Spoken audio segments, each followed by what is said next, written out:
হাজার বছর আগের পৃথিবী, যখন রাজাদের ক্ষমতা শুধু সেনাবাহিনী, সোনা আর সাম্রাজ্যের বিস্তারে মাপা হতো না, বরং মাপা হতো এমন কিছু দুর্লভ সম্পদ দিয়ে যাকে ঘিরে তৈরি হতো বিস্ময়, লোভ, যুদ্ধ, রক্তপাত আর কিংবদন্তি।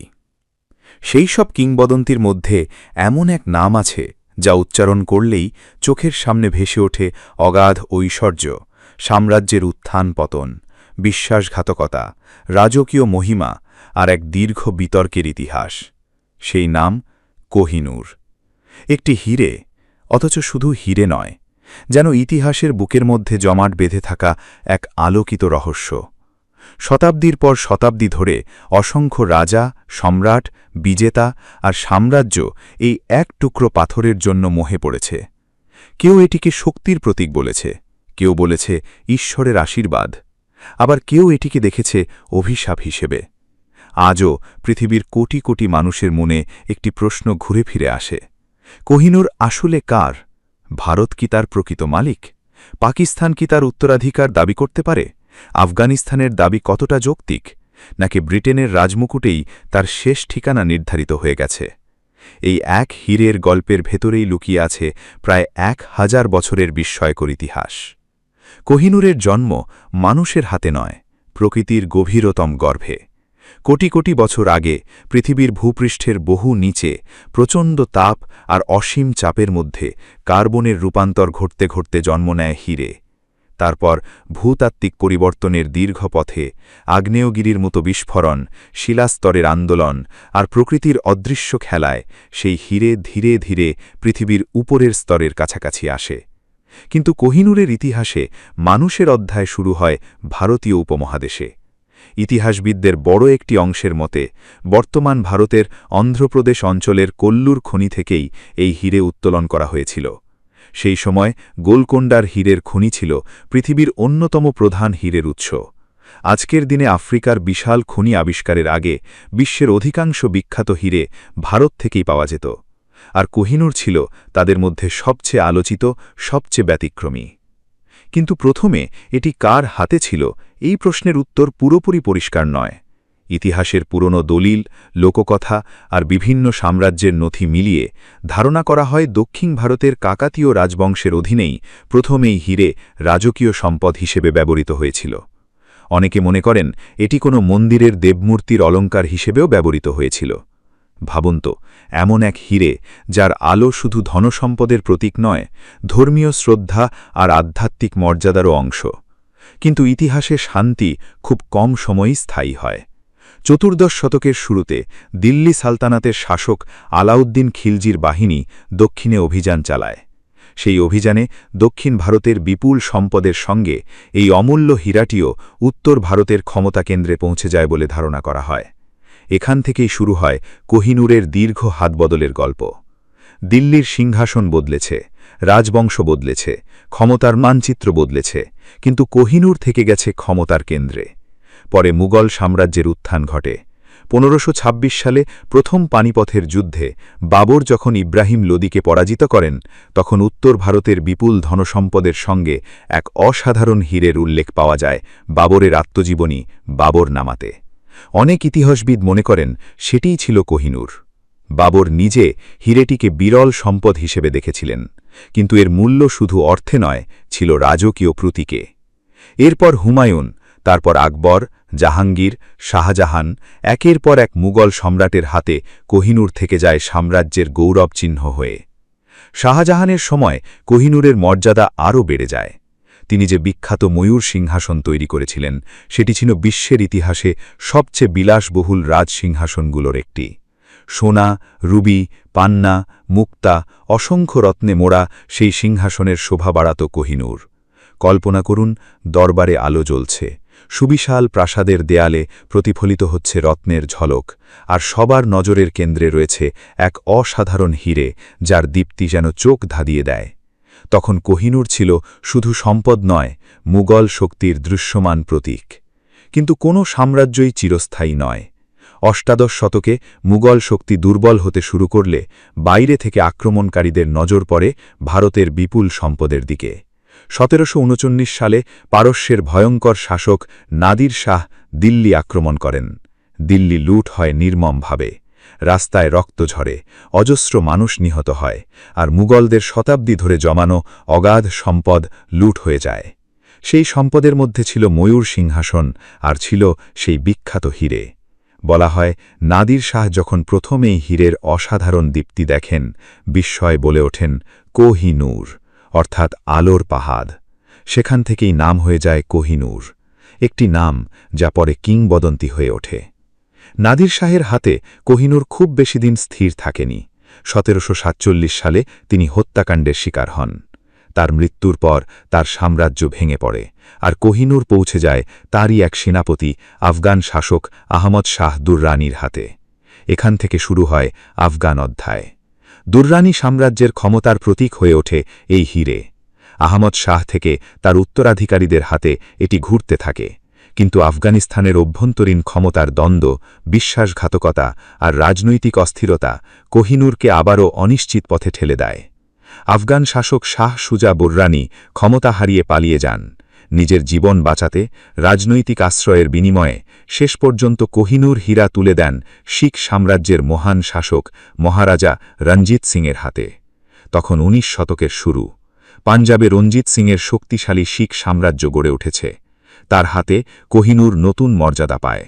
তিনি এটিকে নিজের শক্তি, গৌরব আর শাসনের প্রতীক হিসেবে দেখতেন। বলা হয়, জীবনের শেষ দিকে তিনি ইচ্ছা প্রকাশ করেছিলেন এই হীরে একটি মন্দিরে দান করার, কিন্তু সেই ইচ্ছা শেষ পর্যন্ত পূরণ হয়নি। এরপর ইতিহাস আবার মোড় নেয়।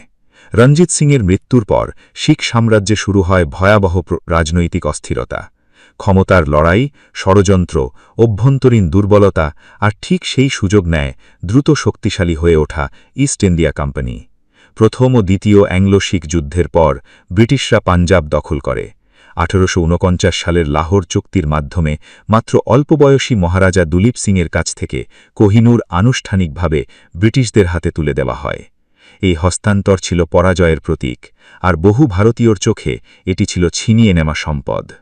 কোহিনূর যখন ব্রিটিশদের হাতে আনুষ্ঠানিকভাবে আসে, তখন সেটি শুধু একটি মূল্যবান রত্ন ছিল না, ছিল একটি সাম্রাজ্যের জয় ঘোষণা। ব্রিটিশ সাম্রাজ্য তখন দ্রুত পৃথিবীর বিস্তীর্ণ অঞ্চলে নিজেদের আধিপত্য বিস্তার করছে, আর ভারতের মতো ধনী উপমহাদেশ থেকে পাওয়া এই কিংবদন্তি হীরা তাদের চোখে হয়ে ওঠে সাম্রাজ্যিক ক্ষমতার এক অনন্য প্রতীক। 1850 সালে বিশেষ নিরাপত্তার মধ্যে কোহিনূরকে জাহাজে করে ভারত থেকে ব্রিটেনে পাঠানো হয়। সমুদ্রপথের সেই যাত্রাও ছিল নাটকীয়। যেই জাহাজে কোহিনূর বহন করা হচ্ছিল, সেখানে রোগ ছড়িয়ে পড়েছিল, ভয় ছিল জলদস্যু হামলার, আর ছিল দুর্ঘটনার আশঙ্কা। কিন্তু সব বাধা পেরিয়ে অবশেষে হীরাটি পৌঁছে যায় ব্রিটেনে, রানী কুইন ভিক্টোরিয়ার হাতে।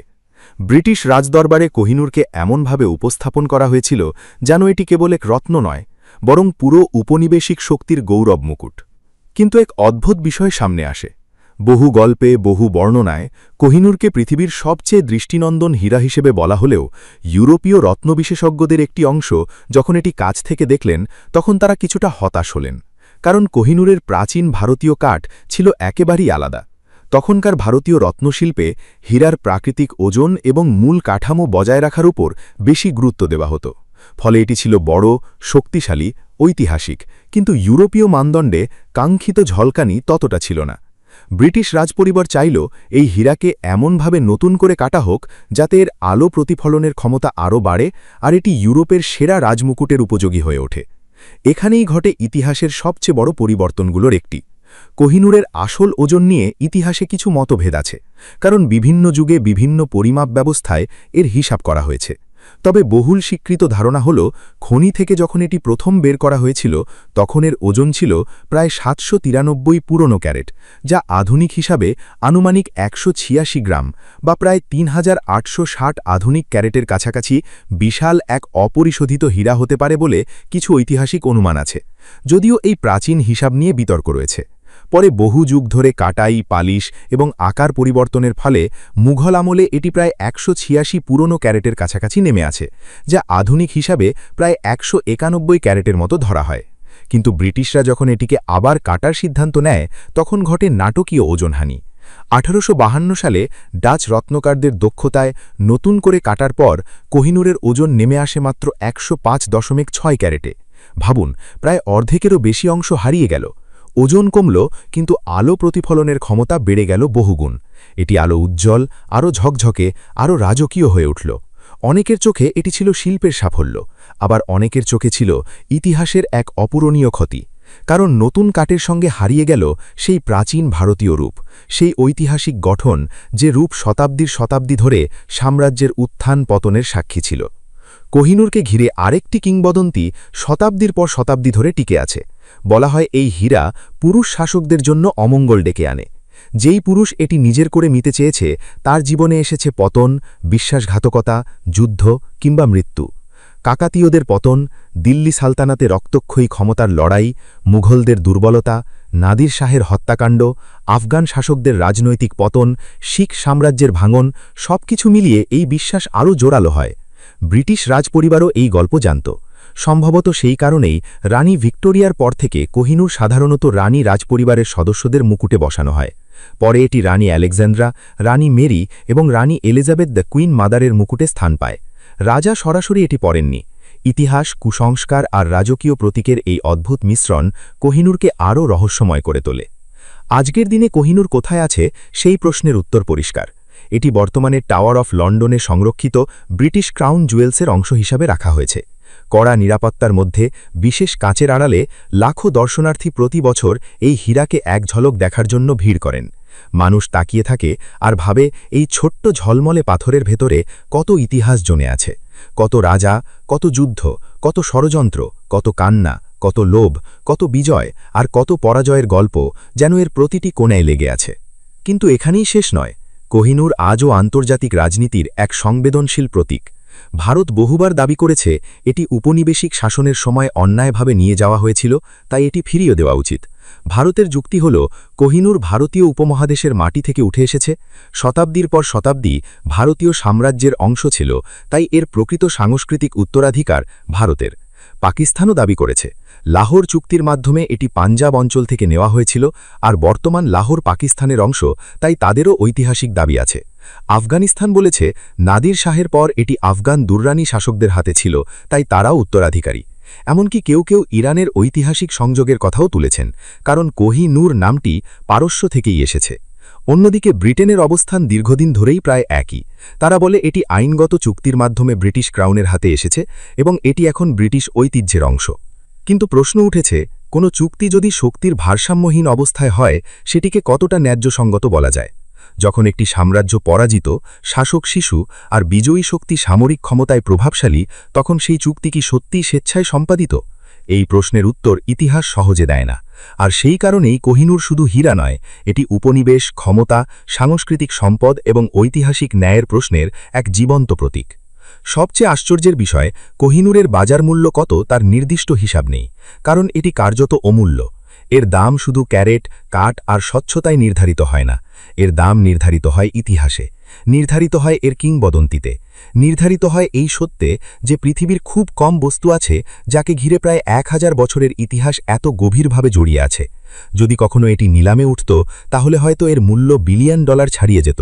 কিন্তু বাস্তবতা হল, কোহিনূর বিক্রির জন্য নয়, এটি এখন এক প্রতীক, এক স্মারক, এক বিতর্ক আর এক কিংবদন্তি। হয়তো এ কারণেই কোহিনূরকে দেখলে মানুষ শুধু আলো দেখে না, দেখে ইতিহাসের প্রতিচ্ছবি, দেখে ক্ষমতার ক্ষণস্থায়িত্ব। যে রাজারা একে নিজেদের বলে দাবি করেছিলেন, তারা কেউ আজ নেই, সাম্রাজ্যগুলোও নেই।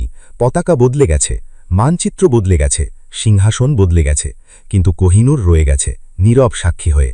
তার দীপ্তি আজও আগের মতোই ঝলমল করছে, কিন্তু সেই ঝলকের ভেতরে লুকিয়ে আছে এক গভীর প্রশ্ন: পৃথিবীর সবচেয়ে বিখ্যাত হীরা আসলে কার? যে মাটির তার জন্ম, যে সাম্রাজ্য তাকে বহন করেছে, যে শক্তি তাকে জয় করেছে, নাকি যে ইতিহাস তাকে বিশ্বের চোখে কিংবদন্তি বানিয়েছে? হয়তো এর উত্তর শুধু আইন বা রাজনীতিতে নেই, হয়তো উত্তর লুকিয়ে আছে মানব সভ্যতার সেই চিরন্তন সত্যে।